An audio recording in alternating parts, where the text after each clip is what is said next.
রব্বুল আলামিন বলেন, হযরত ইব্রাহিম তোমাদের জাতির পিতা এবং ইয়াকুব কি করেছিল জানো? আত্মসমর্পণ কি করে করা লাগে দেখো। তাদের সন্তানদেরকে ইন্তেকালের আগে ডাক দিয়ে বললেন, কলিজার টুকরা সন্তানেরা, অবশ্যই আল্লাহ, ভালো করে শুনবেন, অবশ্যই আল্লাহ তোমাদের জন্য নির্বাচিত করেছেন, চয়ন করেছেন, ভালোবেসেছেন, পছন্দ করেছেন, চুজ করেছেন একটা দিনকে। কাকে? আরো জোরে বলেন, আরো জোরে। দিন মানে রাতের পরে যেটা আসবে, বলেন না। ৪৫০০ দিন আছে এই দুনিয়ায়। এখন জাতিসংঘের আন্ডারে এখন ১৯৫টা দেশ আছে।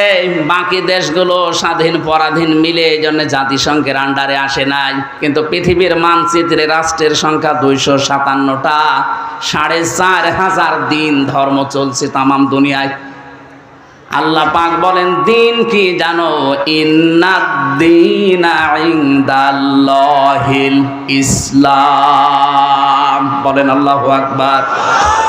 সূরা আলে ইমরানের ১৯ নম্বর আয়াতে আল্লাহ দলিল দিয়েছেন, আমার কাছে দিন বলতে একটাই, তার নাম ইসলাম। তার নাম কি? ওয়ামাইয়াবতাগি গায়রাল ইসলামি দীনান ফালা ইউকবালা মিন। ইসলাম বাদ দিয়ে পৃথিবীর কোন দিন দিয়ে ৪৫০০ দিন আছে, যে কোন দিন দিয়ে কেউ যদি আল্লাহকে পেতে চায়, ফালা ইউকবালা মিন, ওর জীবনের কোনো কিছু আল্লাহ কবুল করছে না, করবে না। বাংলার মুসলমানেরা এখান থেকে রেকর্ড হচ্ছে, কালকে সারা দুনিয়া ছড়াবে বিভিন্ন ভাষায়। আমার সামনে এখন মাত্র ২০,০০০ মানুষ না, আমার সামনে এখন ৮০০ কোটির উপরে মানুষ। সবাইকে উদ্দেশ্য করে বলছি, যে ভাষায় শোনেন শোনেন। ৪৫০০ ধর্মের কোন ধর্ম দিয়ে তার মালিক পর্যন্ত যাওয়া যাবে না। যদি স্রষ্টা পর্যন্ত যেতে হয়, ইসলাম নামক দিন লাগবে। আমাদের সৌভাগ্য এই, আমরা কিচ্ছু না পাই, অন্তত দিন হিসাবে ইসলাম পেয়েছি। বলেন, একেবারে শুরু থেকে শেষ পর্যন্ত দিন মানা লাগবে ইসলামকে। এবার আসেন তো, একটা পরিবার থেকে শুরু হয়। একটা মানুষ বিয়ে শাদী দিয়েই তো পরিবার গঠন করে। আপনি ভালো করে সূক্ষ্মভাবে বুঝবেন, পরিবার থেকে যখন দিন শুরু হচ্ছে, দিন মানে, আরো জোরে বলেন, পরিবারে ইসলাম নেই। আরো জোরে বলেন, পরিবারে ইসলাম কি? এই যে যারা বিবাহ শাদী করতে চান, পরিবারে ইসলাম হচ্ছে বরযাত্রী খাওয়া জায়েজ নেই, ওলিমা করা লাগবে। আপনি তো দিন নেওয়া লাগবে মুহাম্মদুর রাসূলুল্লাহর কাছ থেকে। তিনি জীবনে যতগুলো বিয়ে করেছেন, কোনোদিন বরযাত্রী নিয়ে ২০০-৩০০ জন গেছে মেয়ের বাড়িতে? কথা বলে না কেন? তিনি যত বিয়ে করলেন, প্রতিটি বিয়েতে তিনি করেছিলেন ওলিমা। নিজের বাড়িতে মেয়েদের লোক নিয়ে এসে খাওয়িয়েছেন। কিন্তু বাংলাদেশ সহ বিশ্বের বহু জায়গায় আমি দেখতে পাচ্ছি এই দিনটা আজ পরিবারে নেই। কথা বলে না কেন? কুষ্টিয়াতেও নেই। এখানে বহু মা বাবা বসে আছে, ওরা ছেলে বিয়ে দেওয়ার সময় মেয়ের বাড়িতে আরো ২০০-৩০০ জন নিয়েছে, মরণের খাওয়া খাচ্ছে। আরে এই যে বরযাত্রী, ১ নম্বর বরযাত্রী। এই সিস্টেম বন্ধ করা লাগবে, যেহেতু ইসলামে নেই।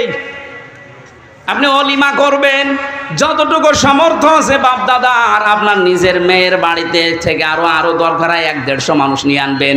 নিজের বাবার বাড়ি থেকে ১-১৫০, ২00-৪০০ মানুষ আপনি নিজের বাড়িতে ওলিমা করে খাওয়াবেন। এটা দিন।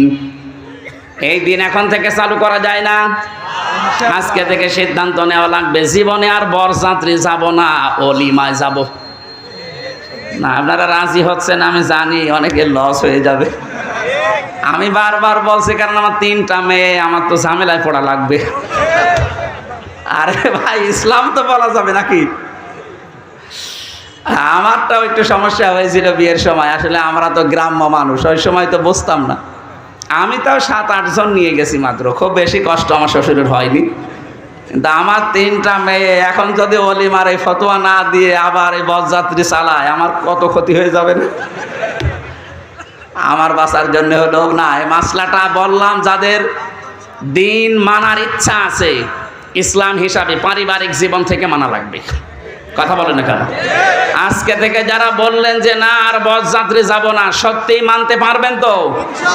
এটা রেকর্ড হয়ে এই যে কালকে ছড়াবে। যদি মানতে না পারেন আবার বরযাত্রী 2-3 ট্রাক যাচ্ছেন, কুষ্টিয়ার বদনাম হয়ে যাবে। আমি আশা করছি এই সুন্নাতটা, এই দিনটা কুষ্টিয়া থেকে আরম্ভ হবে ইনশাআল্লাহ। আমরা এখন থেকে বরযাত্রীতে নে আসি কিসে? অলিমায়। বলেন বলেন, অলিমা হয় মেয়ের বাড়িতে না ছেলের বাড়িতে? এবার দেখেন আপনার ইমান কি বলে। মেয়েরা যারা এসেছেন দিন হিসাবে আপনার পরিবারে, যখন বিয়ে করে আসবে স্বামীর বাড়িতে, কিভাবে দিন মানবেন? শুধু নামাজ পড়া, রোজা রাখার, কালো বোরকা পরাই দিন না। তিরমিজি শরীফ, আল্লাহর নবী বলেন ইদা নাজারা ইলাইহা সাররাতুহু, স্বামী যখন বাইরে থেকে এসে তোমার দিকে তাকাবে তখন অভ্যর্থনা জানাবে স্বামীকে, খুশি করার জন্য, আনন্দ দেওয়ার জন্য যা লাগে তুমি তাই করবে। দরকার হয় কাতু কুতু দেবে। কি কথা বলছেন এখন? স্ত্রী হিসাবে স্বামীকে কাতু কুতু দেওয়া জায়েজ নেই।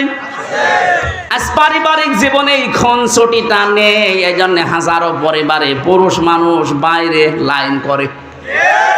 আরো জোরে বলে। এখানে বহু রোগী আছে, শুধু স্ত্রীর পক্ষ থেকে রেসপন্স পায় না, এতটুকু ভালোবাসা পাচ্ছে না, এজন্য পরকীয়া প্রেম চালিয়ে যাচ্ছে। জোরে বলেন সুবহানাল্লাহ। না আমি উদ্বুদ্ধ করছি না, কিন্তু মেয়েদের এই উদাসীনতার কারণে আজ হাজারো পুরুষ মানুষ লাইন করছে। কথা বলেন না কেন?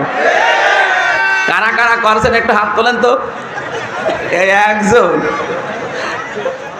না, এটা ঠিক আছে ভাই। মেয়েরা আমি আশা করছি হাসির ছলে বললেও আপনারা এটা মানবেন। পরিবারে আজ হাজারো পরিবারে এই এতটুকু বিষয়ের কারণে মানুষ লাইন পর্যন্ত করে ফেলছে। কথা বলে না কেন?